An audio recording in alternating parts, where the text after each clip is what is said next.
Hey guys, welcome back. Today we're going to give you our top fantasy football wide receiver rankings for 2020. Specifically, we're talking about our wide receiver one rankings. This is the last time before the draft season is over. These are the wide receivers you should start looking to target in the back of the first round, start of the second round, if you want to win your fantasy football drafts to win your league.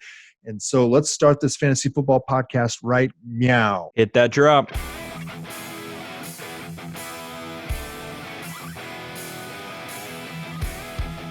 Hello and welcome to the Fantasy Football Upside. I am Justin and that is Kyle. We always like to start off by saying thanks for dropping by our Fantasy Football Podcast and YouTube channel. It's much appreciated. Like Kyle said during the intro, we're bringing you our final run-through of Fantasy Football wide receiver rankings. Yesterday, Kyle knocked out our last PPR mock draft of 2020 Fantasy Football season. Mock! Yeah! Which you can click up above. Yeah. Man, we've been wanting to get that in. Today, we're handling wide receiver ones. That's right. We're finally at our top 12 wide receivers. For the last time. For the final time of the season. Yeah. So yeah. Monday, Tuesday, we gave you wide receiver 2s and 3s. And also, if you're looking for running back rankings, we did those last week. So go ahead and check those out in the description below. Yeah. What you got for me? I don't have a whole lot. Go ahead and click that like button, maybe drop a comment. I don't know. Or you could hit subscribe, hit the bell. Hey, we're getting into the season here, guys. Next week, we're starting our regular season weekly schedule, and we want to know what stuff you guys want to have added. So if you want to throw a comment down there, let us know sort of what type of topics you want some help with as the season's going along. Obviously, we're going to talk about waivers, streamers, that sort of stuff, whatever is going to be needed to get you from one week to the next with a win. All right, some quick news. Just we don't usually talk about the news that's going on in the league too much or too closely. We just kind of bring it up as things go. But because we dropped running back rankings last week, and we are not going to readdress them, and this is the final weekend of drafting, basically, right? Yeah. We wanted to bring this up, and obviously that is that Leonard Fournette was cut this week by Jacksonville, so that obviously changes a few things for him. But then he was signed, apparently, as of right now, all we know is that it seems that this is what's happening, and that is that he's been signed by the Bucs. So that affects Ronald Jones. So anybody who's gotten Ronald Jones at his really good draft rate, that's great. Now it's not so good. Yeah, like you're probably hopefully you didn't pay up for him now. Yeah. I mean, we were right. We were. I mentioned that in the draft yesterday that we were right about Keyshawn Vaughn just being the backup and not really getting a whole lot out of this.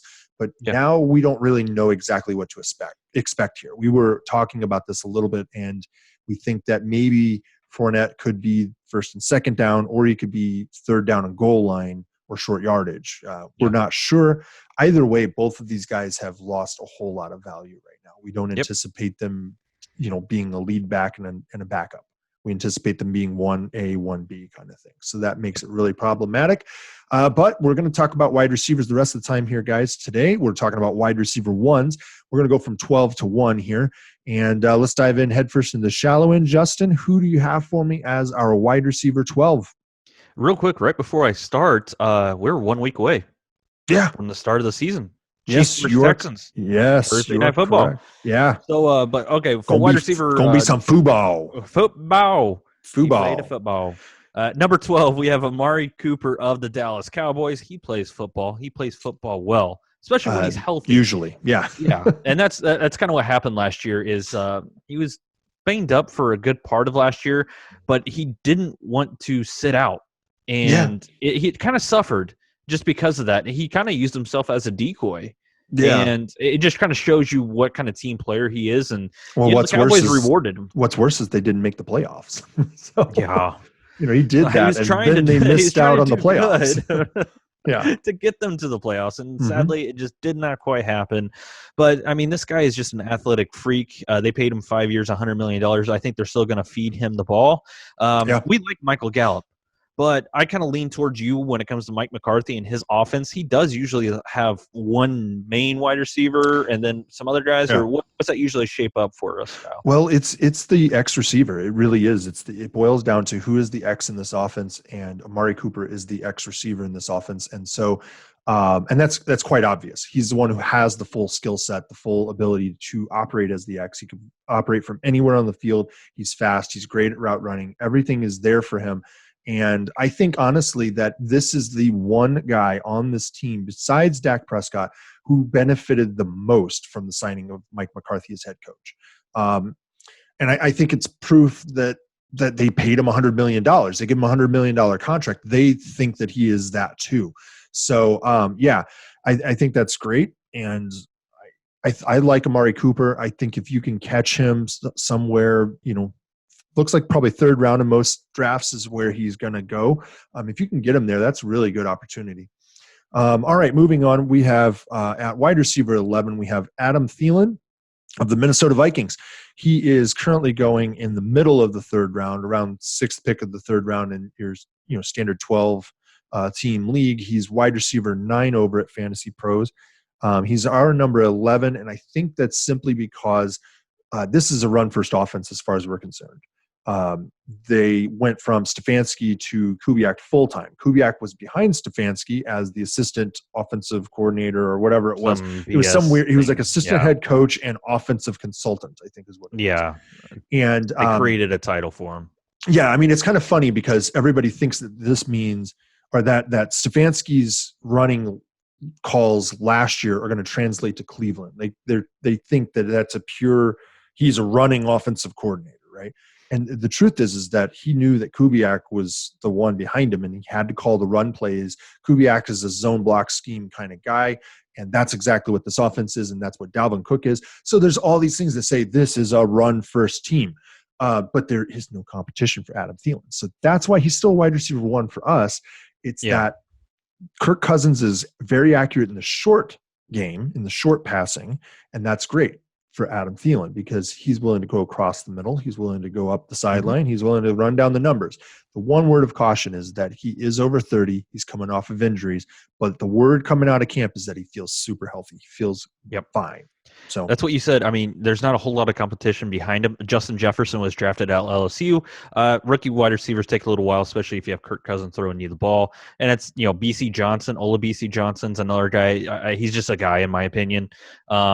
And that's Thielen. It's a run-first team, but he still could lead the league in targets just because there's not a whole else a lot. Kind of think of it like Green Bay, right? Like Davante Adams, there's really no other target last year. There might be this year, but last year there wasn't. So All right. Up next at number 10, we have Mike Evans of the Tampa Bay Bucks. He's going about third pick of the third round and 8th Fantasy Pros wide receiver. We get him at number 10, and it kind of has to do with, in my opinion, it has to do with Tom Brady. He's not really a risk kind of taker, and Mike Evans had Jameis Winston throwing him jump balls constantly, and that's why I think he got a lot of yards and a lot of points that way. And that's not really going to be the case, I think, this year. Brady will throw him some somewhat risky plays, but not as many as Jameis. So, that's what Mike Evans lives off of is deep balls. So they're still going to find ways to get him the ball because he is just a stud. So and then Tom Brady knows if he has a stud, he's going to get it to him. Yeah, what do you think? I think that this is the first time that Brady's had somebody even remotely close to Randy Moss since 07. Like it really just it hasn't been there. With that since speed, and just high pointing and hands, all that stuff, right? He just hasn't had anybody like that. Does he have that arm strength from 13 years ago? I don't know that he does. I don't think he does, but he's surprised a lot of people. I think though that this is a question of whose offense is this? Is it Bruce Arians? Is it Tom Brady's? Is he going to run Bruce Arians? Yeah, is he going to run Bruce Arians' offense, or is he going to run his own? I don't know. Yeah, we'll see. We'll find out. I like Mike Evans.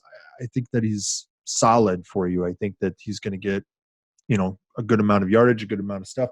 We've talked about this before. There's a complication though between him and Godwin, and it tends to be what sort of defense they're facing. So. All right, moving on. We have At number 9, we have DJ Moore of the Carolina Panthers. This one's a bit surprising for you guys, maybe. He's currently going as the second pick of the 5th round. So this is a good value guy that you can get. He's wide receiver 19 over at Fantasy Pros, so a full 10 players higher than what we've got him, or what lower, depending on how you're looking at this. We both like him a lot, I think, because we've seen the improvement. Curtis Samuel kind of guttered on it last year, right? He was pretty much a gutter ball. And we're not sure that that's, intentional, or that happened because of anything other than Curtis Samuel just kind of hit his ceiling. But we do know that DJ Moore is still kind of in that breakout mode. He's still on the way up. There's a few guys that are like that. We've highlighted them along the way. Third-year wide receiver, I believe. Third-year wide receiver, And then you've got Ridley, Gallup, Kirk, a few other guys that are just on that upward trajectory, that next echelon that's going to come up in the ranks. DJ Moore is right there. And Matt Rule, coming out of Baylor, was a 3 and 4 wide receiver set guy. People aren't paying attention to that. They've not really noticed that, I don't think. They're not investigating. But 90% of the time, his offenses were in 3 and 4 wide sets all the time. Like, that's just the way they operated. And so he's going to be on the field. His snap share is going to be really, really high. His opportunity is going to be really high. And I like Teddy Bridgewater. I really do. I think that Bridgewater is a very solid quarterback. DJ does not count on that deep ball type plays. That's not where he gets his yards. That's not where he gets all his fantasy points. He's in the middle, different drops here and there. Like, that's not Teddy Bridgewater's game, and that's not DJ Moore's game. So I think that's why it's going to hook up quite nicely this year. So, all right, up next, number 8, we have Allen Robinson of the Chicago Bears. He's going 6th pick in the 4th round, 15th wide receiver total. We got him at number 8. And it's hard to ignore the fact that this guy got 150-plus targets last year. I don't understand why he's going so late. I don't know either. I think it's just because the QB play he was what, wide receiver 8 in standard scoring last year, or 9, something like that? And he had Mitchell Trubisky throwing the ball. It's either going to be Trubisky or Nick Foles. What changed? What changed for the negative? Why would he fall from where he was performing last year? What's changed is they actually lost another target person. That was Taylor Gabriel. Taylor Gabriel. They cut him. So it's like, seriously, like, what changed? Like, there's nothing stopping this guy from getting 150-plus targets again. This is a volume-type wide receiver that he can get 150 targets, and sadly, he's only going to catch 90. But, hey, that's 90 balls. Well, not only that, but he was like number 1 in contested catch too, right? So this guy is just an outstanding wide receiver. I don't. Look, check out. I'm YouTube, not a huge Bears fan. You're on YouTube right now. Yeah, you're on YouTube right now. Check out some of the route running Allen Robinson had last year. It's just nasty. It's phenomenal. And then you look at it and you go, wow, Trubisky is really bad, because you look at it and you go, he obviously just got open in this direction and you threw it the wrong way at the defender, dude. Like, it's not like it was a 7-yard pass. It was a 6-yard pass. Yeah. It's like, what are you doing? Yeah, no. And you said you're a Packers fan through and through. I'm a Packers fan, but I like Allen Robinson. I'm going to take him in 3rd all day long. I'll take him all day, and then boom, you got him. And why not? Why not? He's going to get 100. He got 150 targets last year, if I remember. It was like 154. Yeah. There's not that many guys in the league doing that right now, guys. There's just not. So that sort of opportunity cannot be ignored. And I don't think it was just because Trubisky decided, I'm only going to throw it to Allen Robinson. It's because the offense is built around the best player in the offense, and that's Allen Robinson. That's who that is. All right, moving on here. We've got at number 7, we have Chris Godwin. He is going as the 11th pick of the 2nd round. He's wide receiver 6 over on Fantasy Pros. Same sort of stuff that we said about Mike Evans. This offense is going to throw a ton. Leonard Fournette is going to take some volume of passes. So is Ronald Jones, but it's not enough to truly affect everything.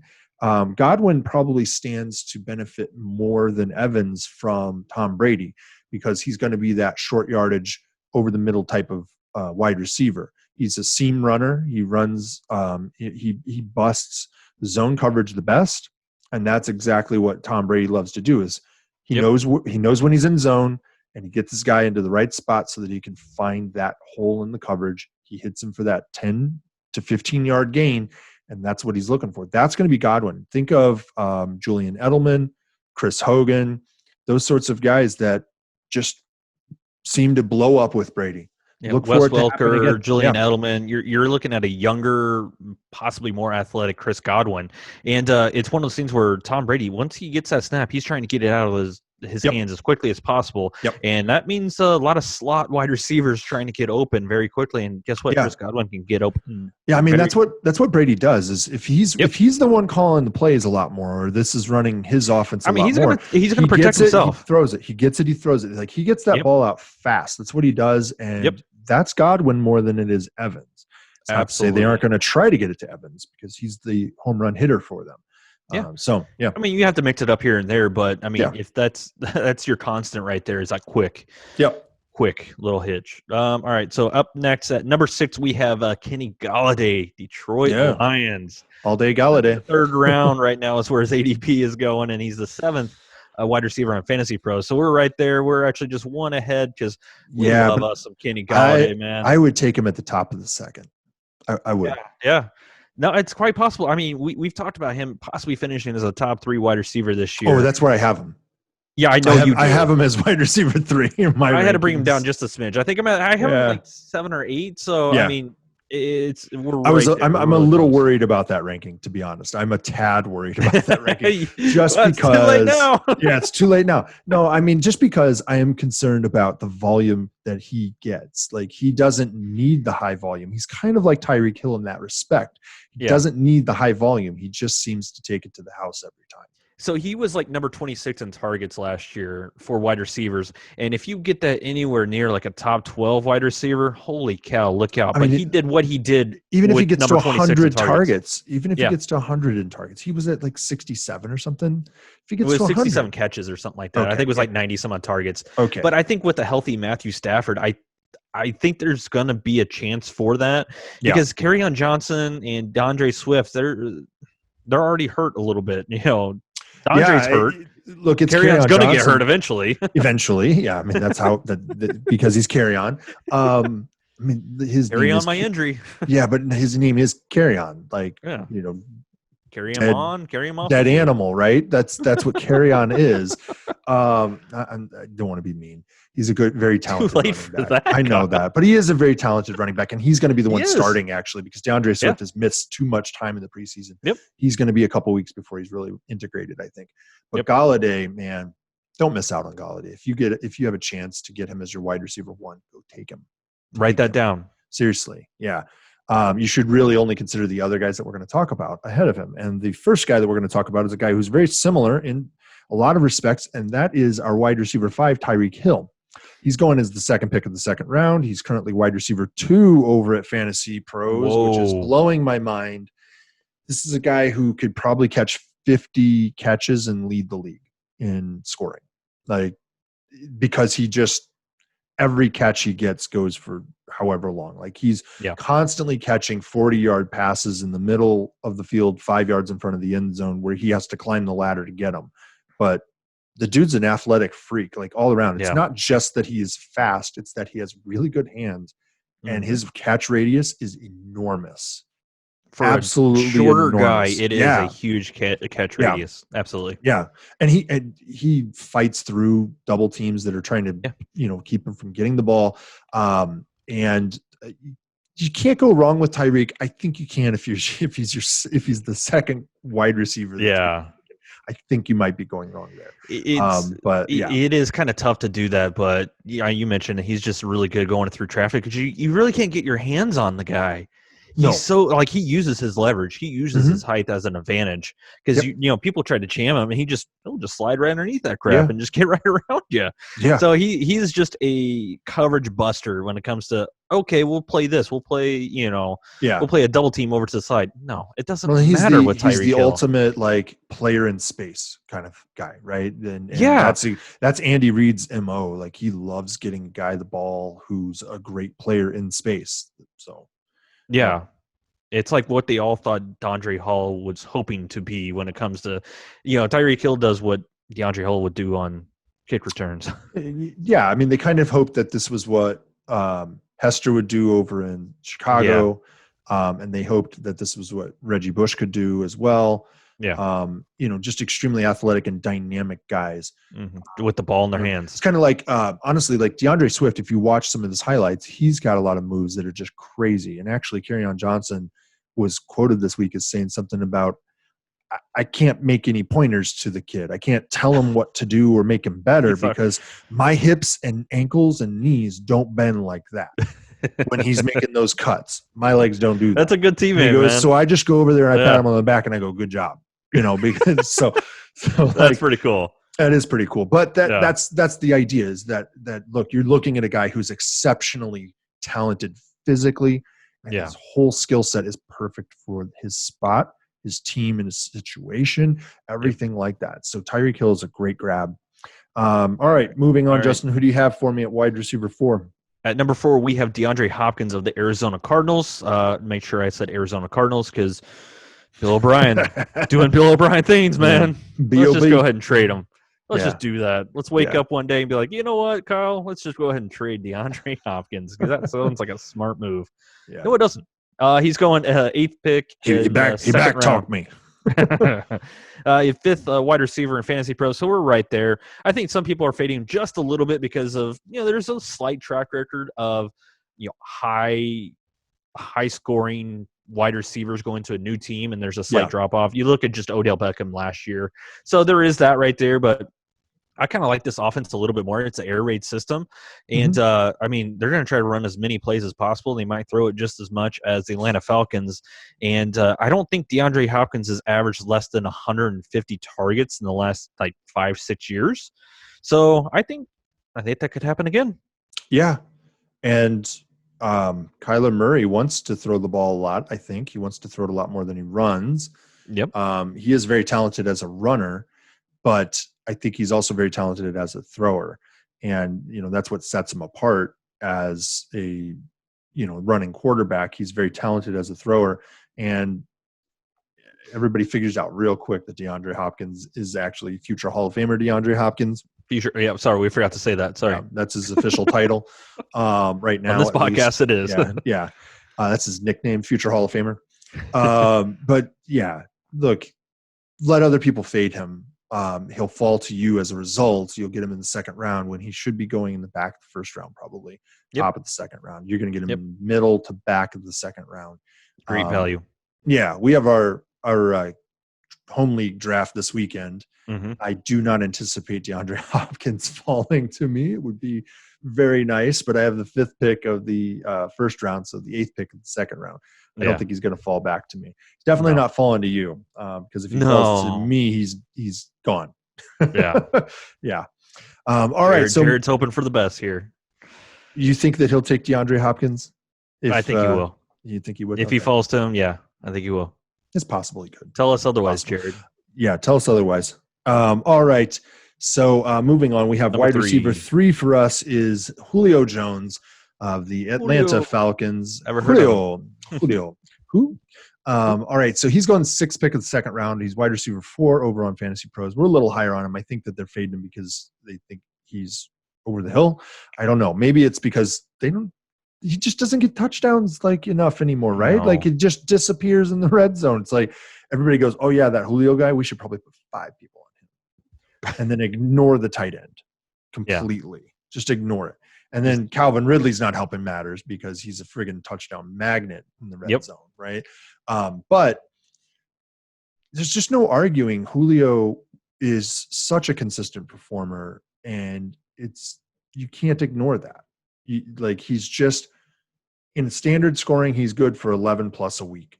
At least, that's his floor is 11. He's going to go out there, he's going to get you, he's going to get you 80 plus a TD or something like that. He's just always producing. It doesn't matter. And he just chews up the yards, man. And he's always towards the very top of the league when it comes to total number of yards. And he just chews them up. I mean, he's just an athletic freak. This defense isn't a whole lot better. Yeah, they'll double team him, everything. And that's why we think Calvin Ridley is going to be really good this year, is just because they're always double teaming Julio Jones. But guess what? The guy still gets open. Guess what? He can still jump over anybody and everybody. He's 31 years old right now, so we still think he's good for another year or two. I kind of look at him like a Calvin Johnson, where he's played through a lot of injuries, so that might kind of catch up on him. But I think we're still good for another year or two. Yeah. But, all right, up next, we have one of your guys, one Green Bay Packer, Davante Adams. Yeah, there's one of those in there, finally. Yeah, finally. Yeah. I don't think we have any others on the list, but anyways, Nope. second pick in the second round. We shouldn't. No. And that's why we have him this high. We kind of mentioned this with Adam Thielen. This is a run-heavy team right now, and that's what LaFleur is. Wait. Yeah, it's LaFleur. Okay, sorry. I just want to be sure. Yeah, that's what LaFleur wants to do. Stick it in your pie hole, LaFleur. We got one in. That's awesome. Yeah, that's there you great. go. But I mean, this is another guy that it's kind of the opposite of Julio. He doesn't get as many yards, but he just catches touchdowns. Oh yeah, he's a machine. Just a machine. Dude, I think he's averaged like 14 a year for his career. It's like crazy. It's not that high, but it's pretty high. It's double digits. I think he's averaged double digits. It's like 11 and a half something. There. Yeah. Yeah. And it's pretty crazy. I think A-Rod is going to come out here just slinging the ball a little bit more just because of what's behind him now. I think so too, but I think also that the playbook wasn't fully open last year. No. And so while I think that there was a lot of the running game and everything, I think that was also the consequence of the fact that the wide receiver group like really thinned out. There was a lot of injuries last year. They lost Equanimous St. Brown right off the bat, Marquez Valdez-Scantling. He got hurt all as well. So, I mean, they were, there's a reason Lazard looks like something worth drafting in the very back of your draft. It's because he did they come out and draft a wide receiver in the draft or anything? Yeah, they got like 3 or 4 of them. In my fever dream, what I remember clearly. What do you blacked everything else out. I blacked out. I don't know what happened. Yeah. I mean, that's the point though, is that's why Davante Adams is so valuable. He was valuable to begin with. Like I had him, I picked him up his 3rd year, I remember. And the reason I drafted him when I drafted him in that year, I got him at like the top of the 2nd round, I remember.